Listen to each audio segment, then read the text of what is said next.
My parents skipped my MIT graduation to watch my sister's ballet recital, only to realize later it was the day I cut them out of my life. When my cousin's wedding forced us into the same room 5 years later, they finally understood what they'd lost.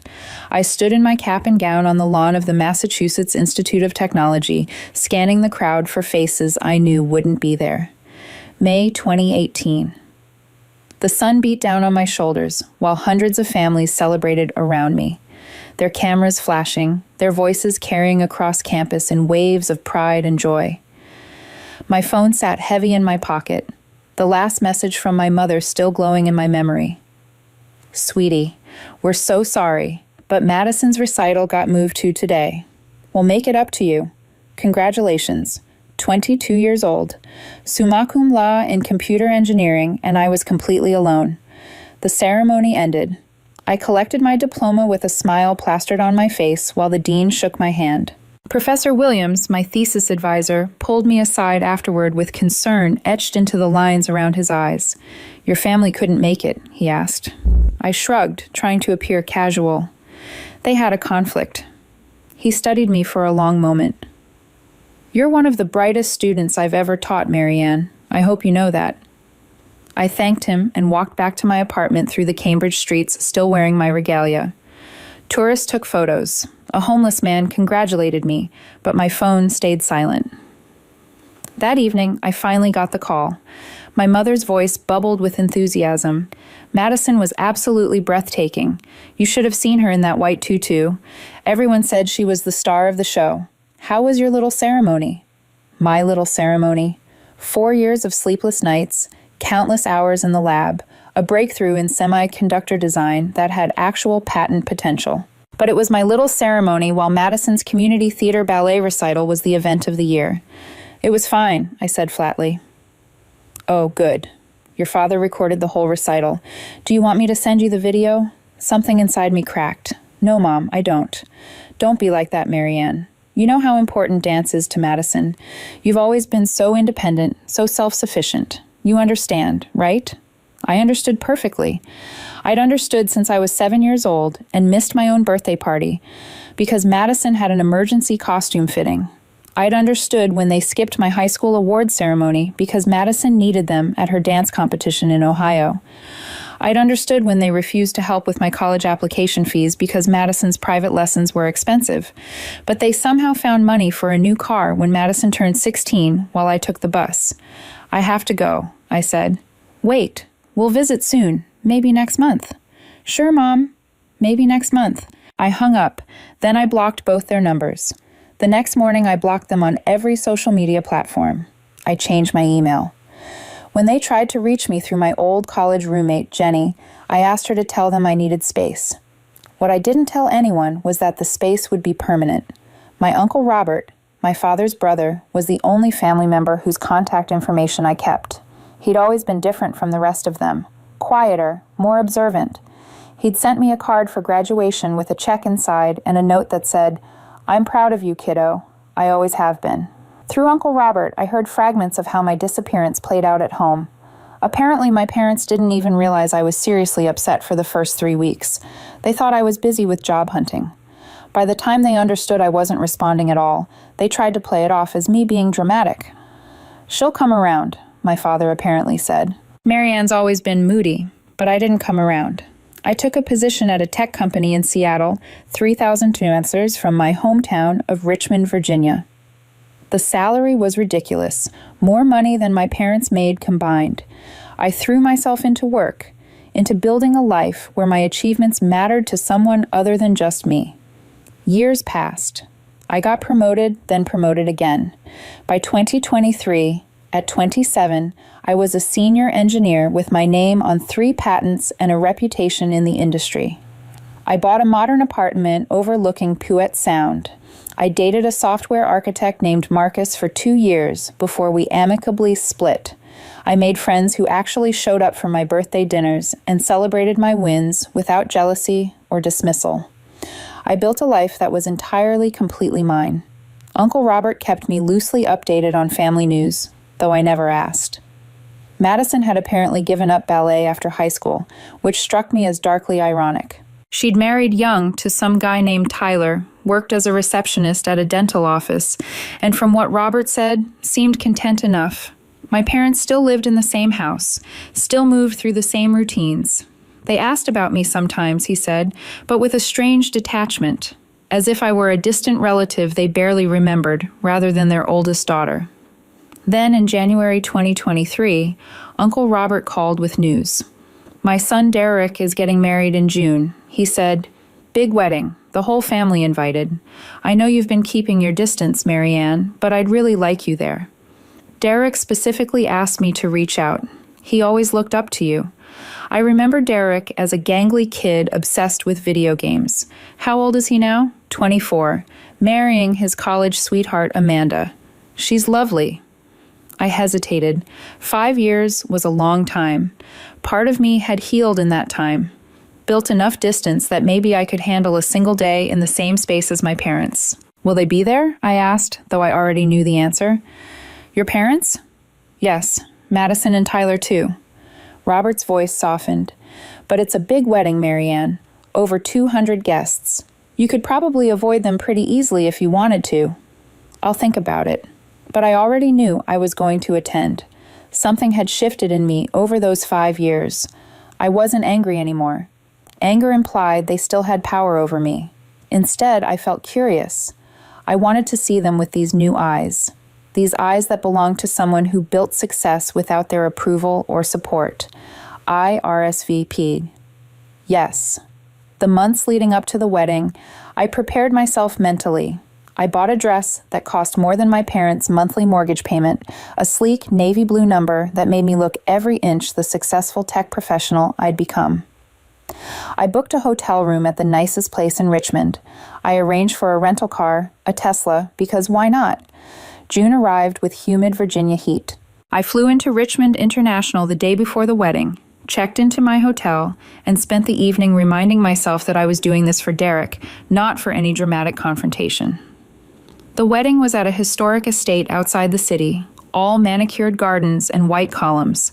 I arrived exactly on time, blending into the crowd of guests. The ceremony was scheduled for 4:00 in the afternoon, with a reception to follow. I spotted my parents almost immediately. They'd aged more than I expected. My father's hair had gone mostly gray, and my mother had put on weight. They stood near the garden entrance with Madison and her husband, a stocky man with a goatee who kept checking his phone. Madison looked tired, older than her, 25 years, her hair pulled back in a messy bun. They hadn't seen me yet. I made my way to the opposite side of the garden, finding a seat toward the back for the ceremony.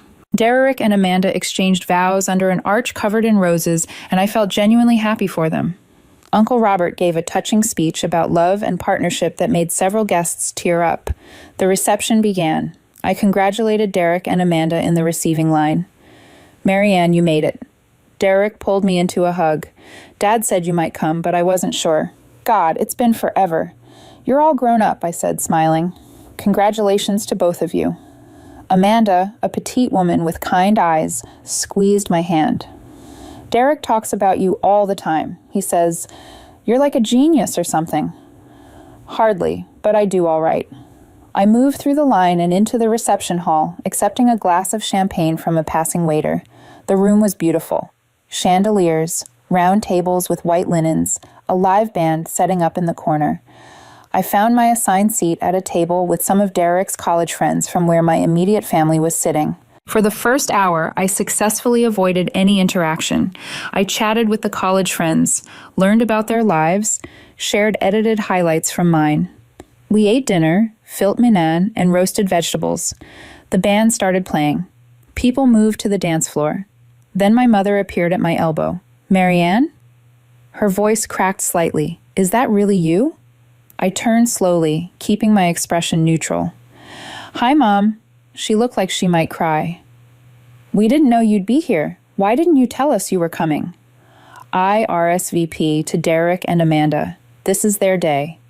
My father materialized beside her, his face a mixture of confusion and something that might have been guilt. "You look different. Older.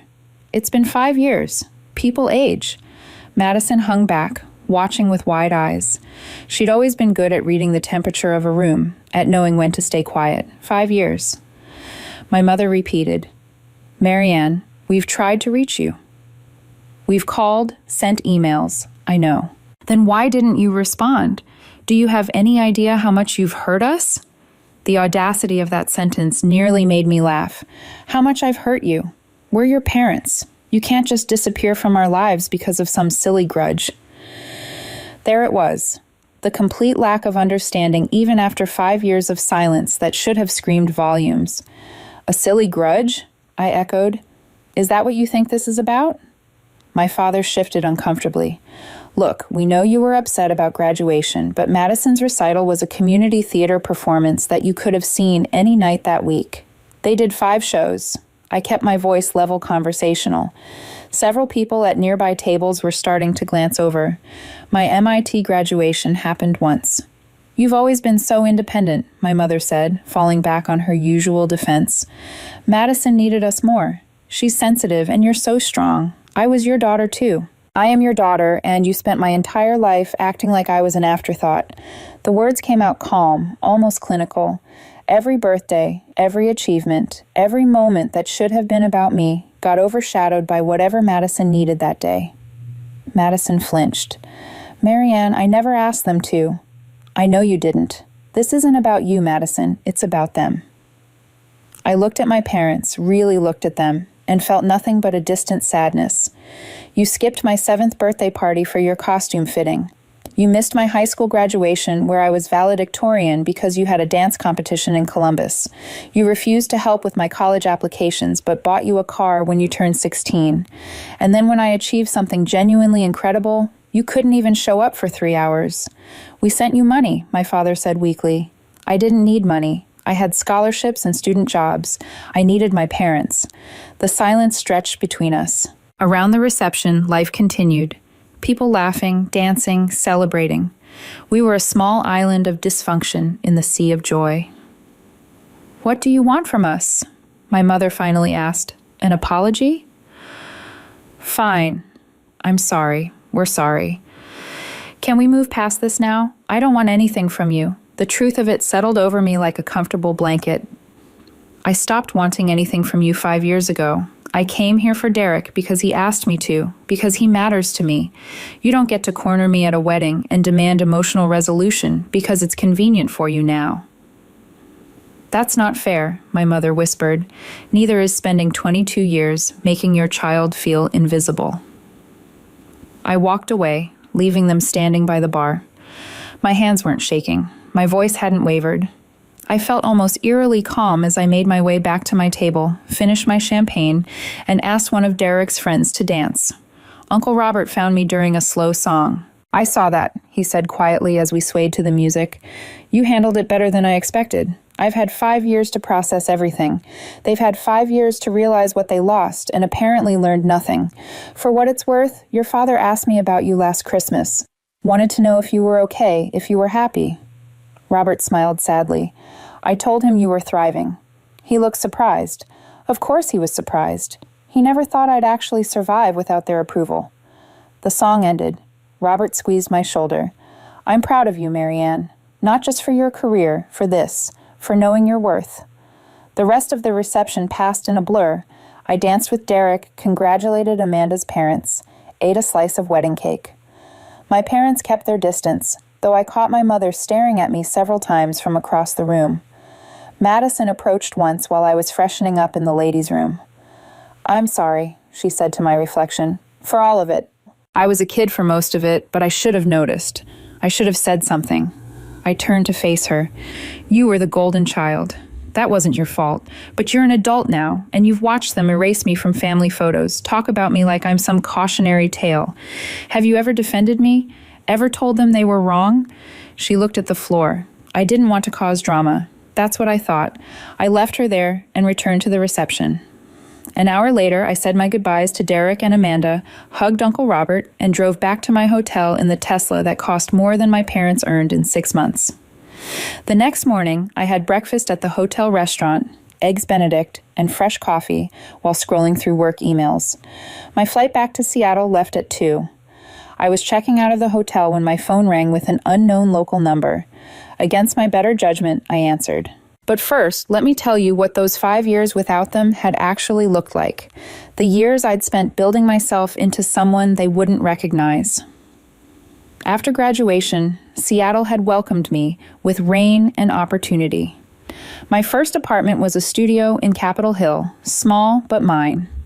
I'd furnished it slowly, deliberately, each piece chosen because I wanted it, not because it matched some family aesthetic or met someone else's approval. A vintage leather chair from a thrift store, a desk facing the window where I could watch the city wake up while I coded, plants that I somehow managed not to kill, their green leaves proof that I could nurture something successfully. Work consumed me those first 2 years, but in the best possible way. I wasn't running from anything anymore. I was running towards something. The semiconductor project I'd started at MIT caught the attention of my department head, Elena Rodriguez, a woman in her 50s who fought her own battles in tech. She took me under her wing, taught me how to navigate corporate politics, how to claim credit for my ideas in meetings where men twice my age tried to talk over me. "You're brilliant," Elena told me one evening when we were both working late. "But brilliance isn't enough in this industry. You have to be strategic. You have to make yourself impossible to ignore." I learned by my second year I was leading projects. By my third, I was filing patents. The work was challenging in ways that felt productive rather than destructive. Problems that had solutions if you were smart enough and persistent enough to find them.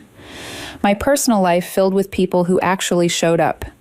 There was Rachel, my neighbor, who became my best friend over shared takeout and terrible reality TV.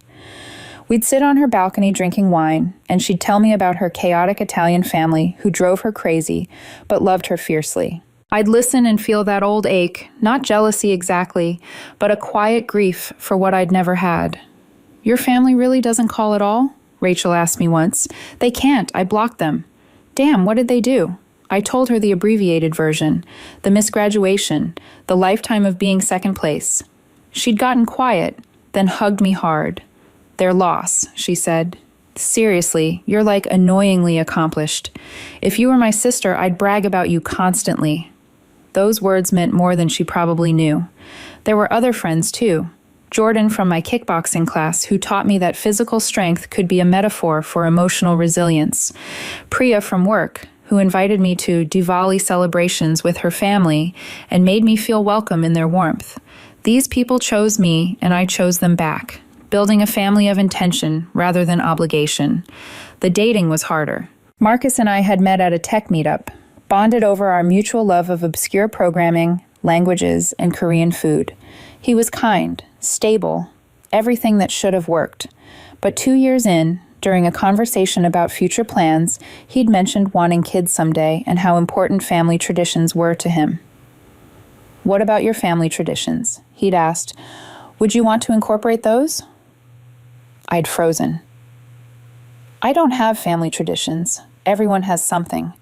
Holiday rituals, birthday celebrations. Marcus, I don't talk to my family at all, and I don't plan to change that. He tried to understand, really tried. But eventually the lack of in-laws, the absence of that whole dimension of life became a problem he couldn't quite reconcile. We'd split amicably, both acknowledging we wanted different futures. After Marcus, I dated casually. A lawyer named Tom, who was too obsessed with his career. A teacher named Scott, who was too eager to fix me as if I were broken rather than intentionally reconstructed. A startup founder named Alex, who ghosted me after 3 dates, which honestly felt appropriate for Seattle's dating scene. I threw myself deeper into work. The patents started piling up. Innovations in chip design, improvements to processing efficiency. Each one had my name on it. Marianne Mitchell, not Marianne Mitchell, daughter of Robert and Claire, not Marianne Mitchell, sister of Madison. Just Marianne Mitchell, engineer. My salary climbed. The studio apartment became a 1-bedroom. The 1-bedroom became the 2-bedroom with the water view. I bought art, real art, from local galleries, not prints from Target. I traveled alone to Tokyo, to Berlin, to Barcelona, sending postcards to Uncle Robert and photos to Rachel. my passport filled with stamps, evidence that I was living fully in this life I'd built. But there were hard nights too. Nights when I'd see a father-daughter moment in a movie and feel that familiar hollow ache. Nights when I'd remember being 7 years old, watching through a window as my family celebrated without me because I wasn't important enough to wait for. Nights when I wondered if something was fundamentally wrong with me, if I was unlovable in some essential way. Therapy helped. Dr. Sandra Chen's office became a sanctuary every Tuesday evening. She never pushed me toward reconciliation, never suggested that forgiveness was mandatory for healing. Instead, she helped me understand that my parents' choices reflected their limitations, not my worth. "You were a child who deserved unconditional love," Dr. Chen said during one session. "The fact that you didn't receive it is a failure of their capacity, not your value." Those words became a mantra during the difficult moments. By year 4, something shifted. The grief lessened. The anger transformed into something closer to indifference. I realized days would pass without thinking about my parents at all. My life had become so full of genuine connections, meaningful work, and personal growth that the absence of their presence stopped feeling like a wound and started feeling like simply the way things were. I remembered a conversation with Elena around that time. We were celebrating my 3rd patent approval with champagne in her office. "You know what I admire about you?" Elena had said, "You turned pain into fuel. A lot of people with your background would have imploded. You built an empire instead. I don't know about empire, Marianne. Look at what you've accomplished in 4 years. You're 26 years old with 3 patents, leading a team of engineers twice your age, making more money than most people see in a lifetime. That's an empire." She'd raised her glass. "And you did it without anyone's help. That's even more impressive." The validation from someone I respected deeply meant everything. Elena saw me, really saw me, in ways my parents never had. So by the time Derek's wedding invitation arrived, I wasn't the wounded 22-year-old who'd walked across that graduation stage alone. I was someone else entirely, someone stronger, someone whole. That's who showed up to Richmond that June day. Not the daughter desperately seeking approval, but the woman who'd learned she didn't need it. Against my better judgment, I answered the phone.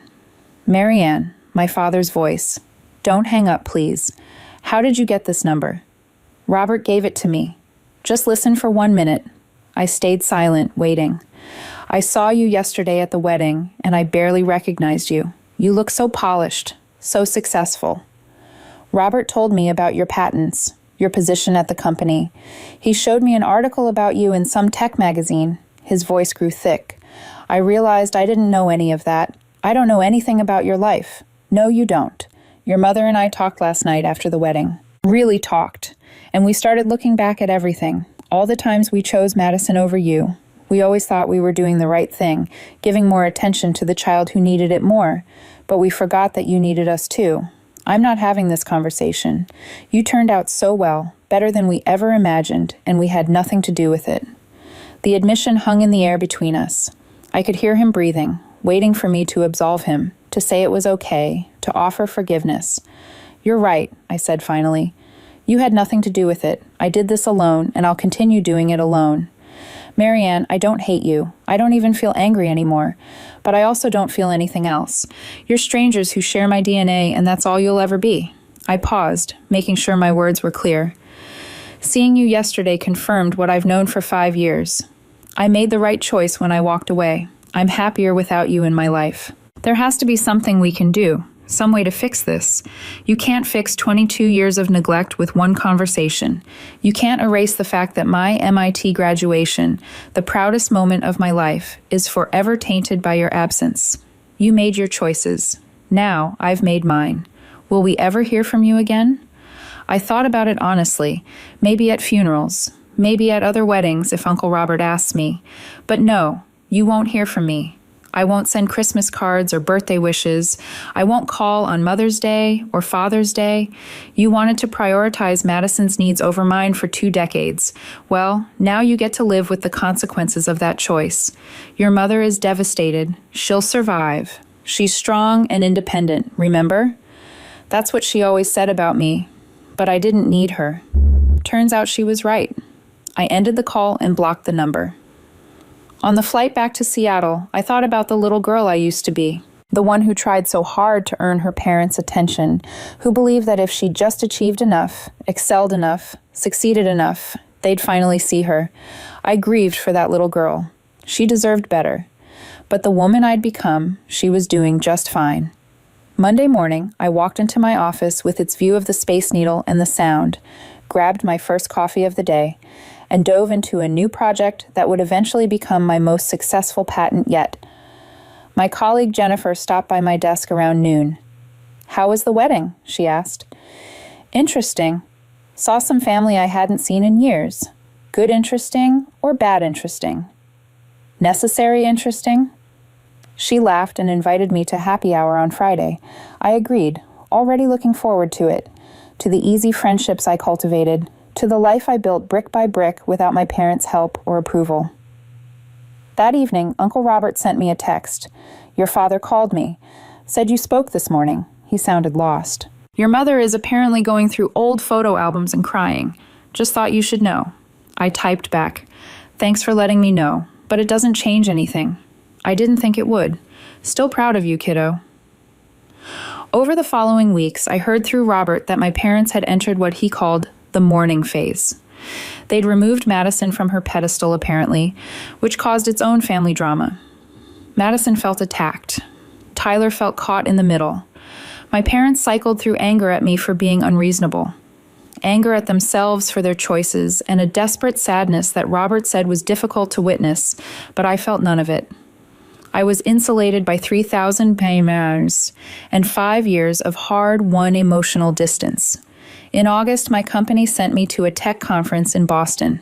I had a free afternoon, so I drove to Cambridge and walked around MIT's campus. Students hurried past with backpacks, their faces bright with ambition and exhaustion.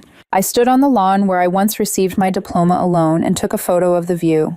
That night, I posted it on my Instagram, the first photo I'd posted in months. Caption: 5 years ago, I graduated from here and started building a life I actually wanted. Best decision I ever made. The post got over 300 likes from colleagues, friends, and former classmates. People I'd gone to MIT with commented their congratulations and pride. One former lab partner wrote, "You've always been an inspiration. Remember that time you debugged that impossible code at 3 a.m.? You were unstoppable then, and you're unstoppable now." I smiled at my phone screen, feeling genuinely content. Uncle Robert called a few days later. "Your mother saw your Instagram post. She's not following you, but Madison showed it to her. She cried for an hour." "Robert, I appreciate you keeping me updated, but you don't have to tell me these things anymore. Their feelings aren't my responsibility." "Fair enough. Just wanted to make sure you knew they're finally understanding what they lost. They didn't lose me. They never really had me." The truth of that statement echoed long after the call ended. My parents had been physically present for my childhood, but emotionally absent for everything that mattered. They provided food, shelter, and basic necessities while withholding the one thing a child needs most: to feel seen, valued, and prioritized. I'd spent 5 years learning to see, value, and prioritize myself. Their sudden realization that they'd failed me didn't undo the work I'd done to heal. In October, Derek and Amanda announced they were expecting a baby. Uncle Robert hosted a family gathering to celebrate, and he called to invite me. I politely declined. "My parents will be there," I said. "They will, but Marianne, Derek really wants you in his life. Amanda does too. Are you going to let your parents dictate which family events you can attend?" He had a point. Let me think about it. I thought about it for 3 days, then called Derek directly. Uncle Robert said, "You want me at the celebration?" "I do. You're basically my cool older cousin who inspired me to aim high. I want my kid to know you." His sincerity hit me square in the chest. "Okay, I'll come, but I need you to understand something. I'm not there to reconcile with my parents. I'm there for you and Amanda. If they approach me, I'll be civil, but that's it. That's all I'm asking." The gathering was smaller than the wedding, maybe 40 people at Uncle Robert's house. I arrived late deliberately, slipping in after most guests had already arrived. I found Derek and Amanda in the backyard, congratulated them, and spent most of the afternoon talking with Robert's wife, Margaret, who'd always been kind to me. My parents stayed on the other side of the yard. Madison approached once, asking how I was doing, and I gave her the polite, distant answers you'd give an acquaintance. She didn't push for more. As the sun started setting and I prepared to leave, my mother intercepted me near the front door. "I'm glad you came," she said. "It means a lot to Derek. Derek is the reason I'm here. Can we talk? Really talk? Not at a wedding or a party, but somewhere private." "To what end, Mom? To try? To see if there's any way forward?" I studied her face, searching for manipulation or selfishness, but found only genuine desperation. Still, desperation wasn't enough. "I don't think there is a way forward. You want absolution. You want me to say it's okay, that we can start over, that the past doesn't matter, but I can't give you that." I adjusted my purse on my shoulder. "What you can do is learn from this. Derek's baby will be here in 6 months. You have another chance to be better grandparents than you were parents. Take it." Her eyes filled with tears. "So, that's it. We just never have a relationship again. We never really had one to begin with." I left her standing in the doorway and drove back to my hotel. The next morning before my flight, I had breakfast with Uncle Robert one last time. "You're handling this with remarkable grace," he said over pancakes. "I don't feel graceful. I feel tired." Tired of what? Tired of being expected to fix what they broke. Tired of being made to feel guilty for protecting my peace. Tired of people thinking that biology obligates me to forgive the unforgivable? Robert nodded slowly. "You don't owe anyone forgiveness, Marianne. Not even your parents. Especially not your parents."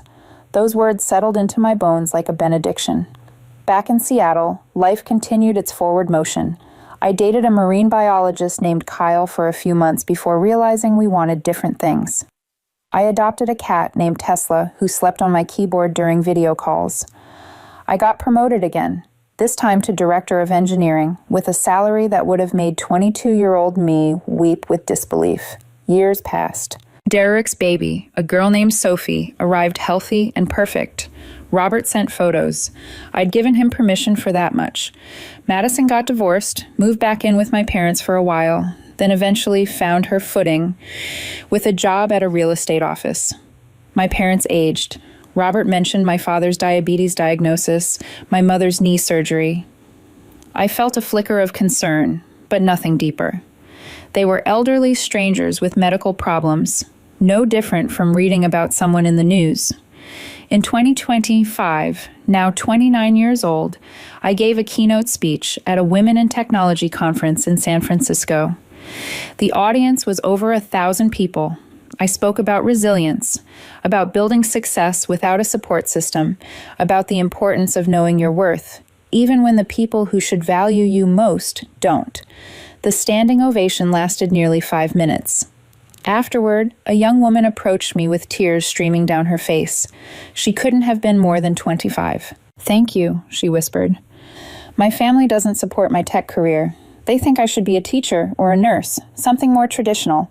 Hearing you speak made me feel less alone." I hugged her, this stranger who understood. "You're not alone, and their inability to see your potential says everything about them and nothing about you." She nodded, wiping her eyes. "How did you do it? How did you let go of needing their approval?" I realized that waiting for their approval meant putting my life on hold. So I stopped waiting and started living. The advice I gave her was advice I'd lived by for 7 years. It had served me well. That night in my hotel room, I scrolled through my Instagram and saw that Madison had recently posted a photo of our parents with Sophie. The caption read, "3 generations of love." I wasn't in the photo. Obviously, I wasn't part of their narrative anymore. The old me, the 7-year-old who missed her birthday party, would have felt crushed by the exclusion. The current me simply scrolled past without reaction. I posted my own photo from the conference. Me on stage mid-speech with a massive audience visible. Caption: "Spoke to 10,000 brilliant women today about resilience and self-worth. Honored to share my story and theirs." The photo got over 500 likes. Colleagues, friends, and former classmates commented their pride and support. One comment stopped me. It was from Jenny, my old MIT roommate. Remember when we graduated and you were so alone? Look at you now, surrounded by people who actually appreciate you. You've built an empire, Marianne. I'm in awe." I liked her comment and replied with a heart emoji. Then I closed Instagram, ordered room service, and watched a documentary about deep-sea creatures while eating overpriced hotel pasta. My phone rang around 10 o'clock. "Uncle Robert, bit late for a call," I answered. "Everything okay? Your father had a heart attack this afternoon. He's stable now in the hospital in Richmond. Your mother wanted me to tell you." I sat up straighter. "Is he going to be okay? Doctors think so. But Marianne, he's asking for you." The request hung in the air like a challenge. 7 years had passed since I cut contact. 7 years of building a life without them, of healing from wounds they'd inflicted through careless neglect. And now, at the first sign of mortality, they wanted me back. "I can't," I said quietly. "I'm not asking you to, just relaying the message. What do they expect? That I'll rush to his bedside and we'll have some deathbed reconciliation? Maybe that's exactly what they expect. Well, they're going to be disappointed again." I leaned back against the hotel headboard. "He's going to recover, right? That's what the doctors say. Then he'll be fine without me there. He's been fine without me for 7 years. Robert sighed. "I'll let them know." After we hung up, I sat in the dark hotel room and examined my feelings carefully. Guilt? No. Sadness? Perhaps a little, but more for what could have been than what was. Relief? Mostly that. I didn't go to Richmond. I sent flowers to the hospital with a card that said, "Simply wishing you a speedy recovery. Professional, distant, appropriate for someone I barely knew."